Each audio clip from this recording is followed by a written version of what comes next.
Vamos ao texto, Apocalipse capítulo 3, versículo 14.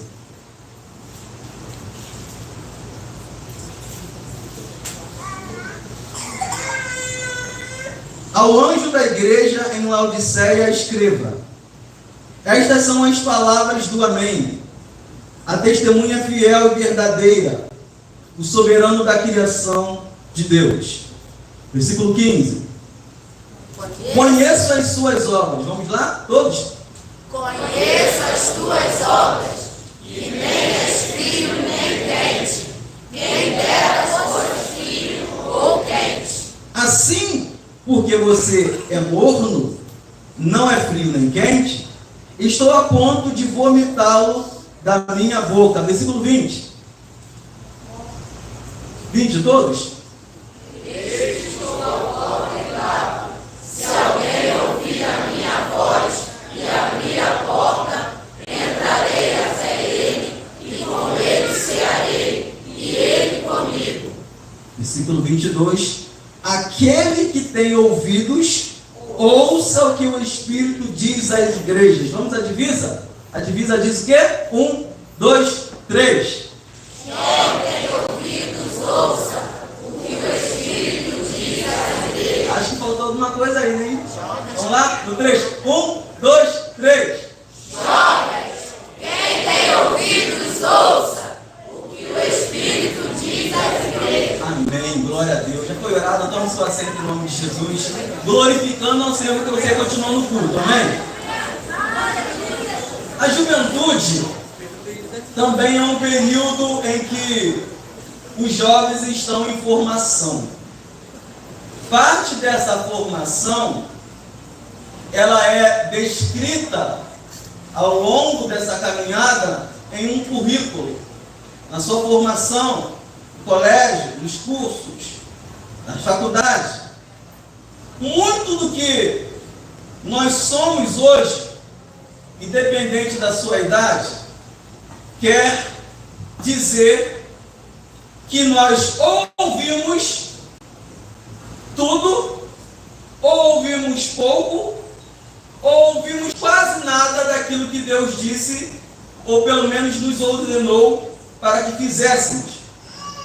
Jesus está aqui no versículo 14, João está aqui descrevendo as palavras de Jesus, porque Jesus está aqui fazendo uma apresentação pessoal.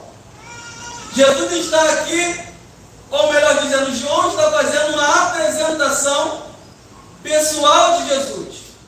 João está aqui descrevendo uma parte do currículo de Jesus. E ao se apresentar à igreja, por que Jesus vai estar fazendo uma apresentação pessoal de si? Porque muito daquilo que ele trata com as igrejas, não apenas com essa igreja de Laodiceia, está inserida, ou estava inserida, no contexto onde a igreja se encontrava e no seu relacionamento com Deus. Quer ver? A primeira carta que Deus endereça era para a igreja de Éfeso. Então Jesus vai fazer uma apresentação antes de descrever o conteúdo da carta. E como que ele faz essa apresentação? Porque assim diz o Senhor: aquele que tem na sua mão direita as estrelas e anda no meio dos 7 castiçais. Posso liberar uma palavra nessa introdução para a sua vida? Nós estamos num culto, nós estamos numa festa. Você se preparou para vir para o congresso, o 10º congresso da UMADQ. Eu não sei se você já percebeu, eu creio que já. Mas eu preciso clarificar a sua memória. No momento que estamos adorando, no momento que estamos glorificando o nome do Senhor, no momento que você esteja levantando as suas mãos, eu quero te afirmar pela palavra. Nós não apenas estamos verbalizando verbos, palavras, dizeres. Jesus se encontra passeando no meio da sua igreja. Ele já passeou aí? Eu senti ele passeando lá, pastor Dante. No momento que o ministério de louvor adorava, cantava, eu pude sentir a presença dele neste lugar. Para a segunda carta, para a segunda igreja, a igreja de Esmirna, ele vai dizer o seguinte: ele vai se apresentar como: eu sou o Alfa e o Ômega. Eu sou o primeiro e eu sou o fim. Para a igreja de Pérgamo, ele vai fazer uma nova apresentação. Ele vai dizer: assim diz aquele que tem a espada afiada de 2 gumes na sua mão. Para a igreja de Tiatira, ele vai dizer: assim diz o Filho de Deus. Para a igreja de Sardes, ele vai dizer: ele é aquele que tem os 7 Espíritos de Deus e as 7 estrelas. Mas é muito lindo que ele vai dizer também para a igreja de Filadélfia. O que, pastor? Acho que ele vai dizer. Ele vai dizer o seguinte: assim diz o Senhor, o Santo, o verdadeiro, aquele que tem a chave de Davi, aquele que abre e ninguém pode fechar, aquele que fecha e ninguém pode abrir. A ele honra, glória e louvor nesta noite. Mas para a igreja de Laodiceia parece que é a frase mais curta. Ele vai dizer: assim diz o amém. Ele está comigo, amém? Amém. A repetição é didática. Amém? Amém. Isso. Por que Jesus está dizendo, se apresentando assim como um amém? A gente entende que amém é assim seja. Amém? Quando o pastor fala: olha, vou impetrar a bênção apostólica, amém, e todos concordam e dizem amém. Assim seja. Excelente. A igreja de Cristo Jesus, ela sempre foi composta de povos judeus e povos não judeus. Os povos não judeus é chamado na Bíblia de gentios. Eu e você não somos provavelmente descendentes de judeus, somos gentios. Integramos a igreja. Somos cristãos, somos a igreja do Senhor Jesus Cristo, mas não somos judeus. Porque a igreja sempre foi composta de judeus e não judeus, de judeus e gentios. Por que eu estou dizendo isso? Porque quando a palavra de Deus está dizendo assim diz o amém, a igreja, o povo que integrava a igreja, que era gentio, entende essa palavra de uma forma. Aqueles que não eram gentios, eram judeus, entenderam de outra forma. Quer ver? A palavra amém para o gentio no dicionário é confiável. Então, como Deus diz: olha, eu sou amém, os cristãos que não eram judeus entenderam, assim diz o confiável. Sabe por quê? Porque Deus é uma pessoa confiável. Você pode confiar a sua vida a Ele. Você pode confiar, você pode entregar os seus sonhos a Ele. Você pode entregar os seus sonhos, projetos, sentimentos a Ele. Por quê? Ele é uma pessoa confiável. Mas Deus fala isso, Jesus fala isso não por exibição. Jesus fala isso para poder inspirar. Porque Ele não apenas é confiável, Ele quer que sejamos também jovens, homens e mulheres de Deus confiáveis. Querem ver? Eu tenho a certeza, se eu fizer uma pergunta ao pastor dessa casa, dentre as 10 perguntas que eu fizer, e eu pedir: pastor Dantas, o que o senhor espera do seu rebanho? Eu tenho a certeza que dentre as 10 coisas que ele espera do seu rebanho, ele vai dizer: pastor Zé, eu espero obreiros confiáveis. Eu espero ovelhas que eu possa confiar. É muito bom lidar com pessoas que são confiáveis. Quer ver? No ensaio, o líder sabe muito bem com quem ele pode contar, sim ou não? Primeiro ensaio, vem todo mundo? Ele sabe provavelmente de mente as pessoas que virão no ensaio, que vêm no ensaio. Ele sabe os músicos que eles podem contar, sim ou não? Porque ele espera, ele sabe quem são as pessoas confiáveis. Eu quero te dizer que Deus nesta noite está bradando no seu coração: eu quero te fazer um jovem confiável. Eu quero te fazer um filho confiável. Eu quero te fazer um funcionário de confiança. Eu quero te fazer um adorador de confiança. Eu quero te fazer um pastor de confiança. Quando você recebe essa palavra? Então, os gentios entenderam amém por confiar. Mas integrava a igreja, os ouviram essa palavra, assim diz o amém. A palavra amém para os judeus pode ser um acrônimo. 3 letras. A primeira letra não tem som. A segunda letra é o equivalente na língua portuguesa de M. E a terceira letra é o equivalente à letra N. A primeira letra desse acrônimo é Deus. Então, quando eles ouviram assim diz o amém, ele está dizendo, porque assim diz Deus. Quando eles entenderam assim diz o amém, a segunda palavra é rei. E a terceira palavra forma profeta. Então, quando os cristãos que vieram do judaísmo entenderam a palavra amém, eles entenderam o seguinte, porque assim diz Deus, que é confiável, que é Deus, que é profeta e que também é rei. Você pode exaltar o Senhor? Como Deus ele é o Criador, como Deus ele é o mantenedor da criação, como Deus ele é o autor da criação, como Deus ele é o autor do projeto de salvação, e como Deus ele vai voltar e vai buscar a sua igreja. Como profeta ele diz, olha, destruam esse templo em 3 dias. Destruam esse templo, porque ele vai ser reerguido em 3 dias. Você é louco, a gente levou décadas para construir esse templo, mas Jesus era profeta. E mataram. Primeiro dia, Jesus no túmulo. Segundo dia, Jesus no túmulo. Segundo dia, Jesus. Terceiro dia, diz a Bíblia, a terra estremeceu, sepulcro se abriu. Ouviu-se um clamor. Não procure mais dentre os mortos aquele que vivo está. Ele não está aqui. Já ressuscitou.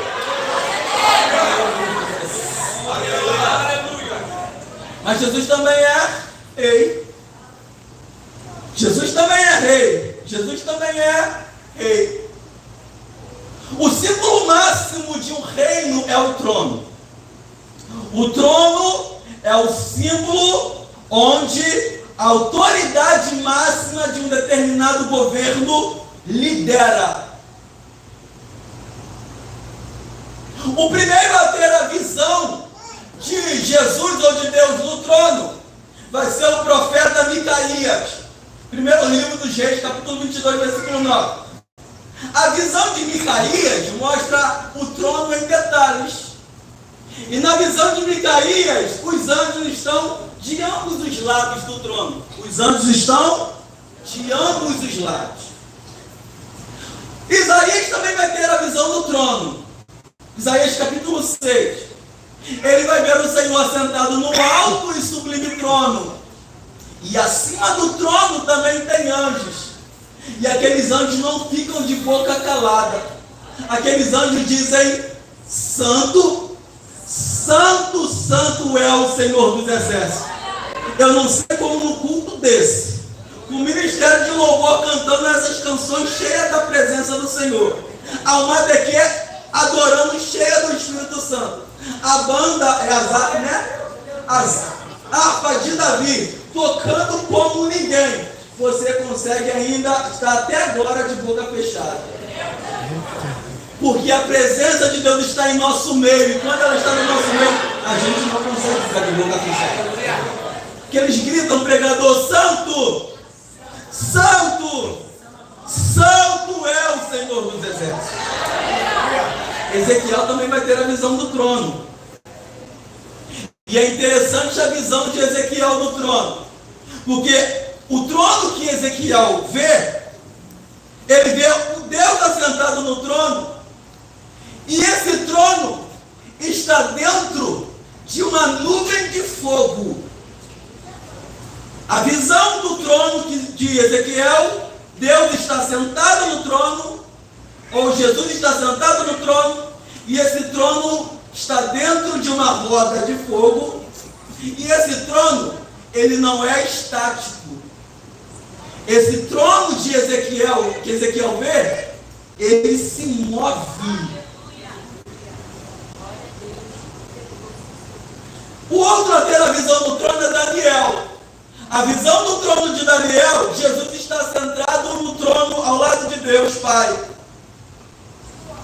E esse trono, ele está flamejante, ou seja, esse trono tem rodas. Para que se coloca roda em alguma coisa? Para mobilidade, para poder deslocar-se. Então a visão de Daniel também, esse trono não é estático. Esse trono se move. O outro a ter a visão do trono vai ser o escritor aos Hebreus, capítulo 4, versículo 14. Na visão do escritor aos Hebreus, Jesus está sentado num trono e ele está ao lado de outro trono, o trono do Deus Pai. E ele intercede pelos santos, por mim, por você, pela Almadequê, por essa igreja, ao lado do trono de Deus. Que trono é esse, pastor Osés? É o trono da graça. Apocalipse também mostra tronos. Mas eu acho interessante, Tiago, a visão de João do trono, capítulo 4. Jesus está sentado no trono e ele tem ao seu lado, ao seu redor, em volta do trono de Jesus, outros tronos. 24 tronos.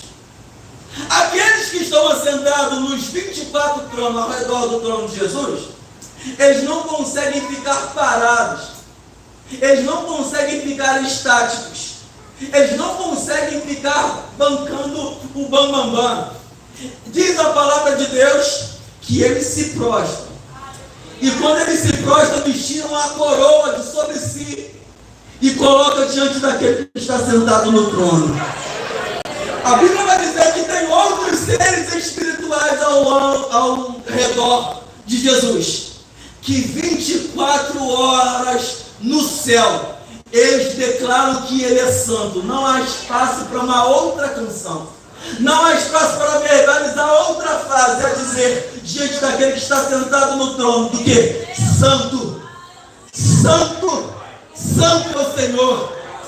Pastor, por que você está dando ênfase a isso? Eu estou dizendo o seguinte, que aquele que está sentado no trono, ao mesmo tempo que esse trono está no terceiro céu, ao mesmo tempo que ele está sentado no alto e sublime trono, esse trono não apenas está lá no terceiro céu, esse trono ele se move, e eu creio que ele veio para cá, para Almadequê nesta noite.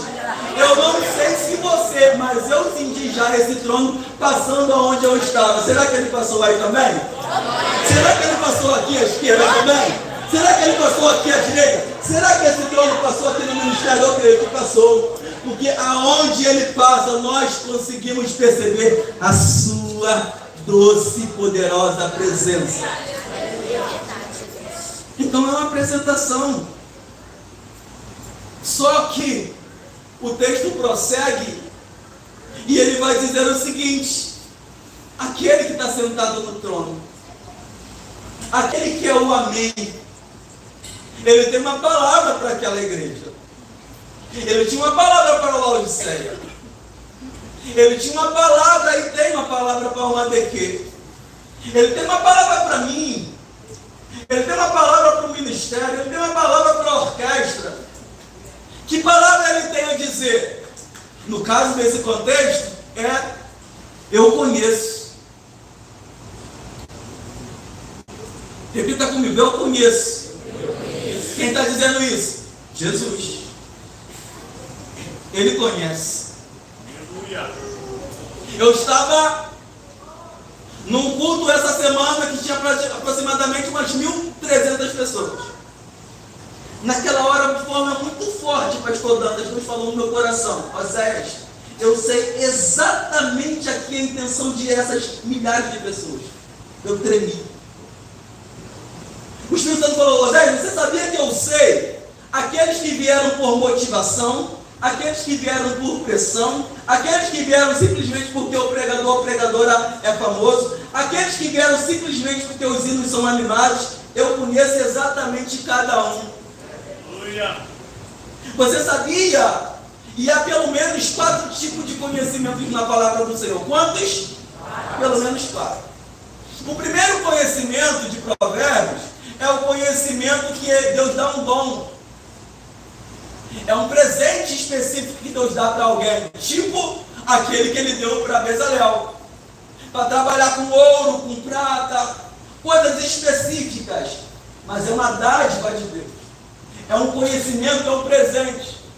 Eu conheci uma irmã, há mais ou menos 10 anos atrás, ela já tinha beirando seus 50 anos, mas o testemunho que ela me disse é o seguinte: Osés, Deus me deu um tempo desses anos atrás um dom. Que dom que Deus deu para ela? Ela me mostrou. Está vendo esses quadros aqui? Eu não sabia desenhar nem uma casinha. Está vendo esse quadro aqui? Eu falei, não acredito. Hoje eu faço essas pinturas, esses desenhos aqui. E para quem ela vende? Ela vende para prefeito, para governador. Ela luta com esses quadros. O quadro dela é 500, 600, 700 reais, no mínimo. Sabe por quê? Porque Deus é aquele que distribui dons e talentos. Eu não sei quantos estão aqui que precisam que Deus lhes abençoe. Eu acredito que todos nós precisamos de uma bênção do Senhor. Mas eu quero liberar uma palavra profética para você. E se você tiver mão em fé, você levanta as suas mãos. Eu creio que esse congresso vai ser um divisor de água na vida de muita gente. Eu acredito que os jovens que podem sair daqui estão todos cheios de sabedoria, de dom precioso de Deus, que vão prosperar e contribuir para a igreja do Senhor prosperar. Eu creio que Deus pode levantar aqui empresários que vão ser muito bem sucedidos e vão poder patrocinar a obra do Senhor. Amém? Amém. Sabe por quê? Porque a igreja precisa prosseguir avançando e pregando o Evangelho. E o dinheiro, os bens, eles passam pelas mãos dos fiéis. E eu quero acreditar aqui nesta noite que tem fiéis nesta noite. Cadê os fiéis aqui nesta noite? Quando Deus te abençoar, quando Deus te prosperar, não se esqueça da igreja aqui, pastoreada pelo pastor Dantas. Sabe por quê? O pastor precisa continuar construindo o templo. O pastor continua dar continuidade, manter essa obra. Pastor Dantas, longe de mim falar alguma coisa que não fosse da parte do Senhor nessa tribuna, mas eu estava em casa e o Espírito Santo me incomodou a falar algo para o Senhor. O Senhor me permite dizer isso para o Senhor, com muito temor e tremor? Assim diz o Senhor: estou respondendo às suas orações, estou entrando com providência na sua vida, no seu ministério, porque você tem me pedido recursos e Deus conhece o seu coração. Vou levantar pessoas de posse para poder investir e patrocinar. Sabe por quê? Porque o Senhor precisa dar continuidade à obra que Deus tem te confiado. E para provar que eu estou falando, que Deus está falando, no momento, por gentileza, que o Senhor se colocar de pé e levantar as suas mãos, pessoas serão renovadas neste momento.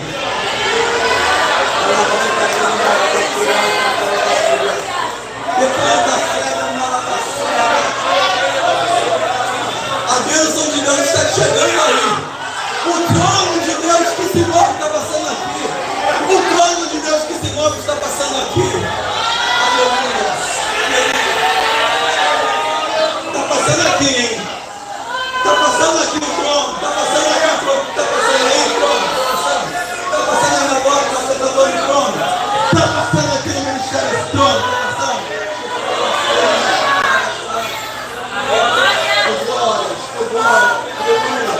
Louvado seja o nome de Jesus. Irabacebe cantará. O segundo conhecimento é o conhecimento resultado de estudos.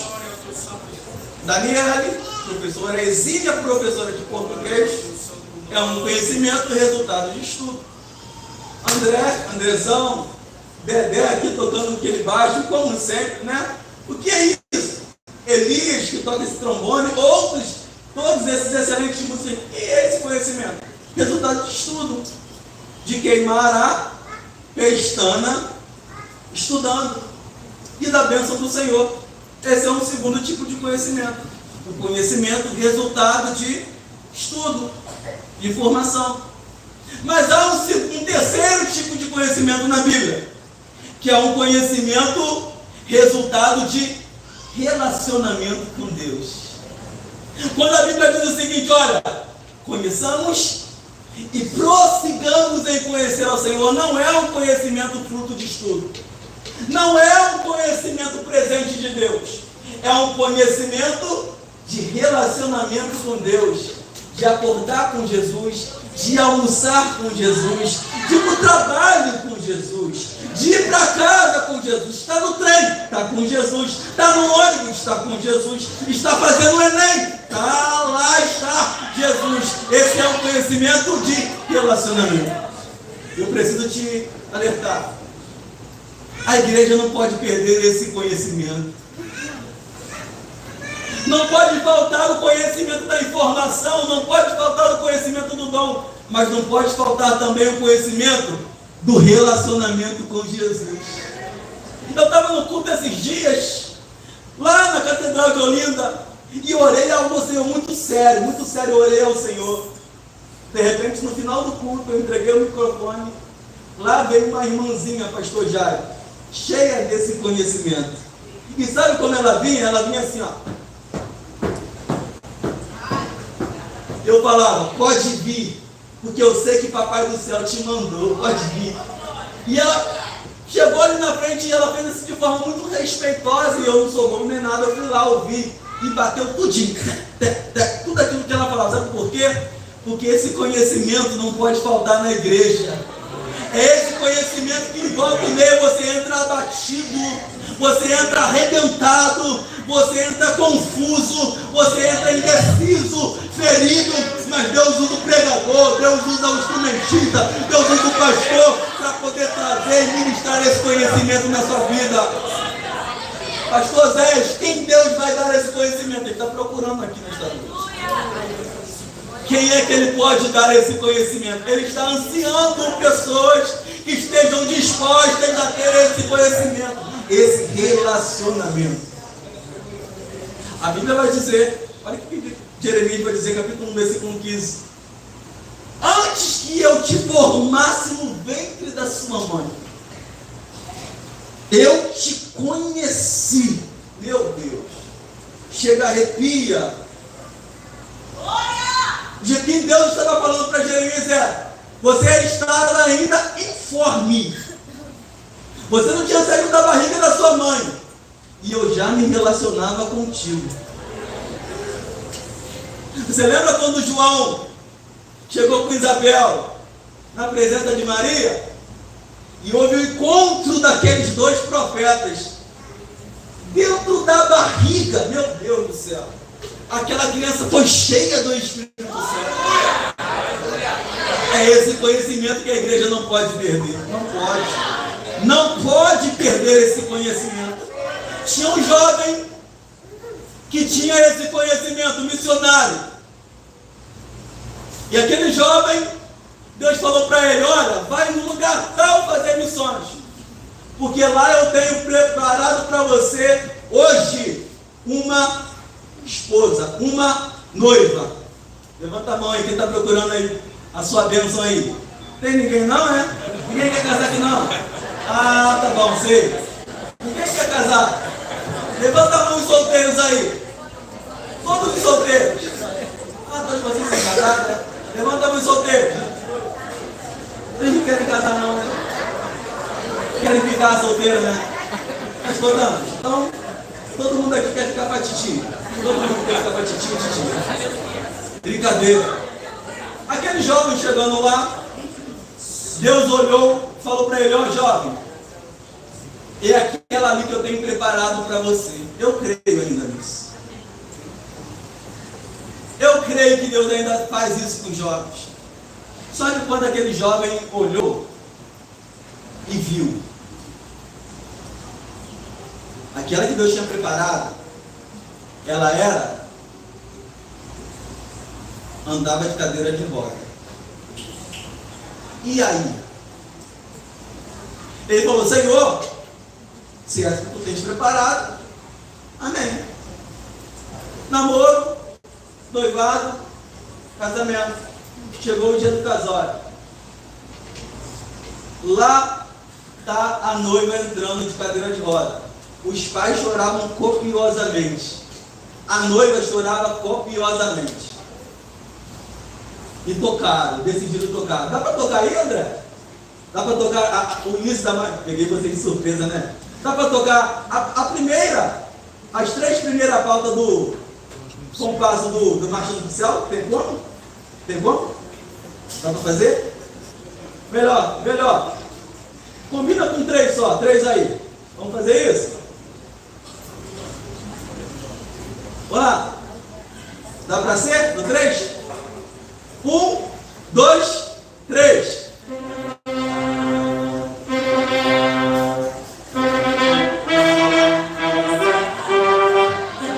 Obrigado. Lá vem a noiva entrando. Lá vem a noiva entrando. O noivo esperando. A noiva entrando na cadeira de roda, chorando, pastor Zé. Podem tocar novamente? 1, 2, 3. No momento que a noiva entrava, o jovem aguardava a noiva.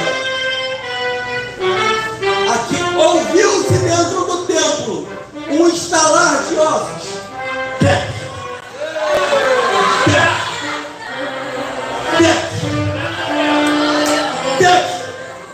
E a noiva que estava sentada na cadeira de roda levantou-se curada e saiu correndo em conta dela.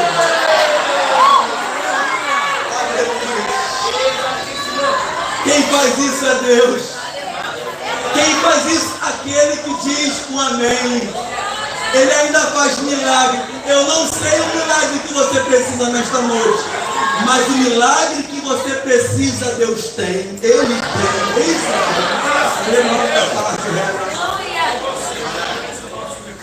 Existe um quarto conhecimento. Obrigado, André. Vocês são espetacular, tá? Obrigado mesmo. Deus seja louvado na vida de vocês mais ainda. Mas tem um quarto conhecimento. E esse quarto conhecimento é alguém que vê e constata exatamente aquilo que você é. Quem você é. Davi vai dizer o seguinte: que mais ainda te poderá dizer, Davi? Pois tu conheces bem o teu servo. Ó Senhor Deus, ele conhece. Você pode entrar aqui sorrindo, mas se por dentro você está dilacerado, ele sabe exatamente como você está. Você pode entrar aqui chorando e alguém não compreender o seu estado por causa das limitações humanas, mas ele te conhece.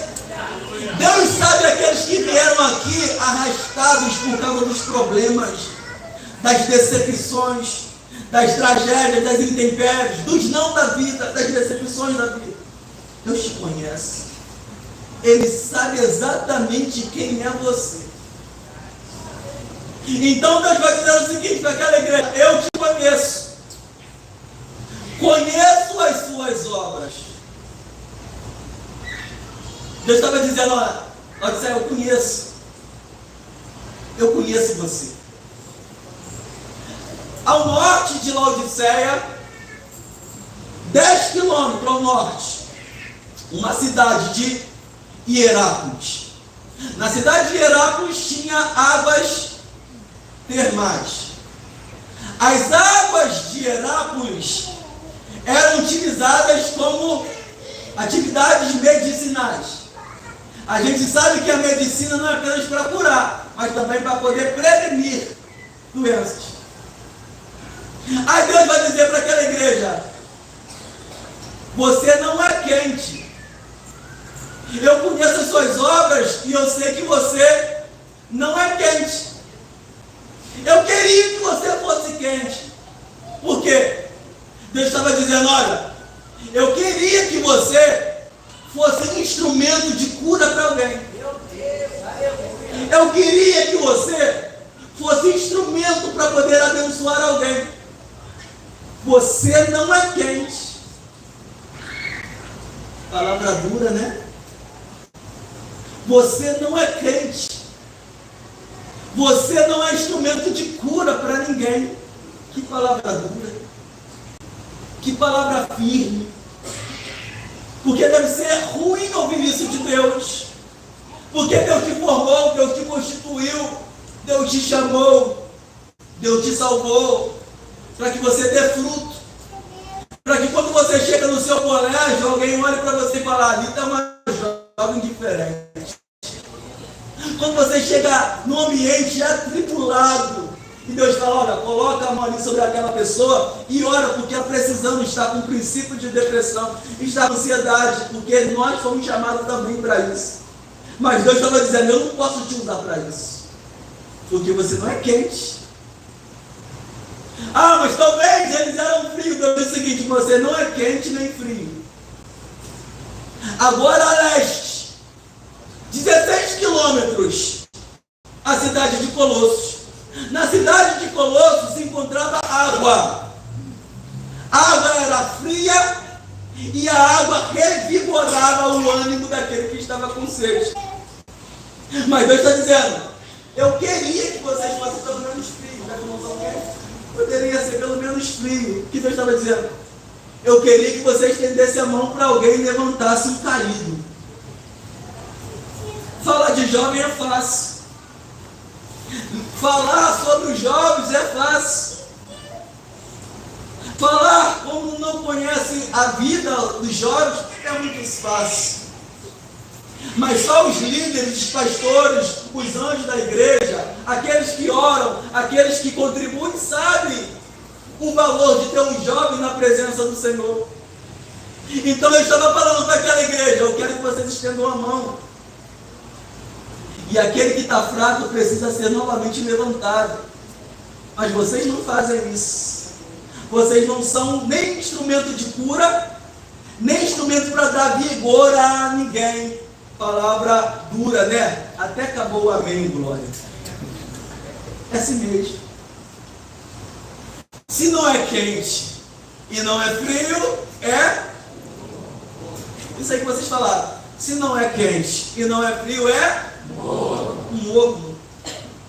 Por que morno? A cidade de Laodiceia não tinha canalização de água. Eles tinham um sistema de canalização de uma cidade chamada Denizli, que a água saía de lá quente, mas não dava tempo para ela poder chegar em Laodiceia gelada, fria. Ela chegava morna.